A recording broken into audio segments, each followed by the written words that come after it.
Good evening, and thank you again for coming to the Cian Colony, the third annual, actually, Cian Colony Memorial Tasting event. This is not really a meal. This is a nice time for us to taste new foods that are associated with each city of the Super Bowl or region.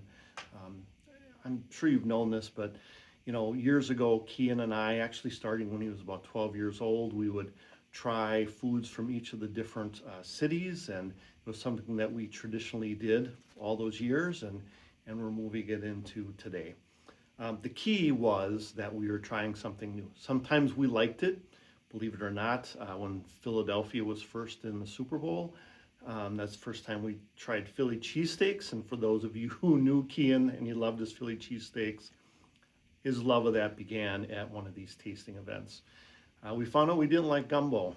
When the Saints went to the Super Bowl, we tried chicken gumbo and it was horrible. And then a friend of mine who said she made the best gumbo in the world made some for us and thought it was horrible again.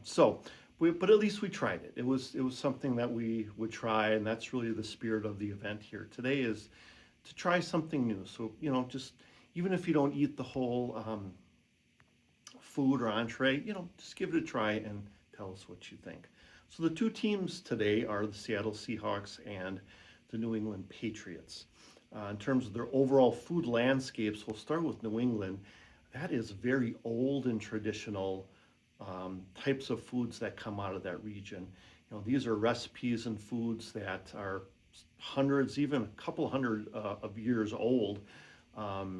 Everything from stuff that early 1800s to really early 1900s. And a lot of it is new, but all of it is great.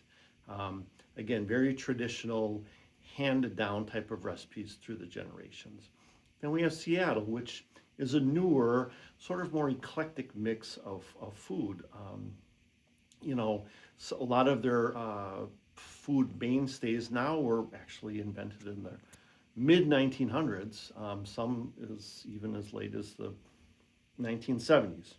So, and their food, they have a strong population, strong Asian population actually, from Thailand, Vietnam, and Japan, that whole Asian Rim area.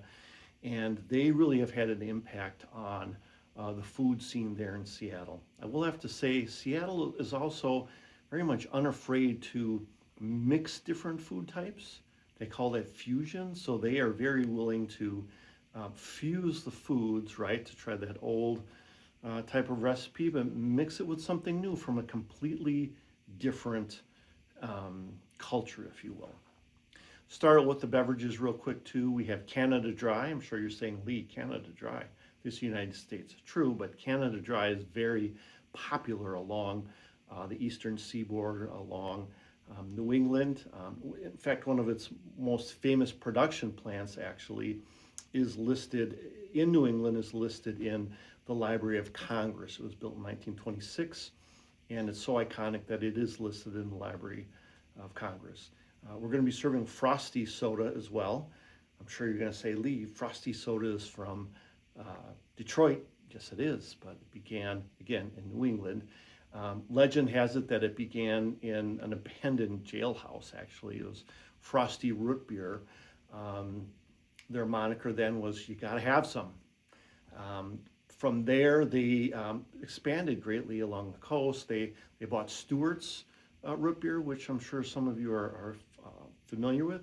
They actually bought the Dog and Suds drive-in chain along with its root beer before being bought out by a larger conglomerate and moving to Detroit. So again, thank you so much for being here tonight, and enjoy.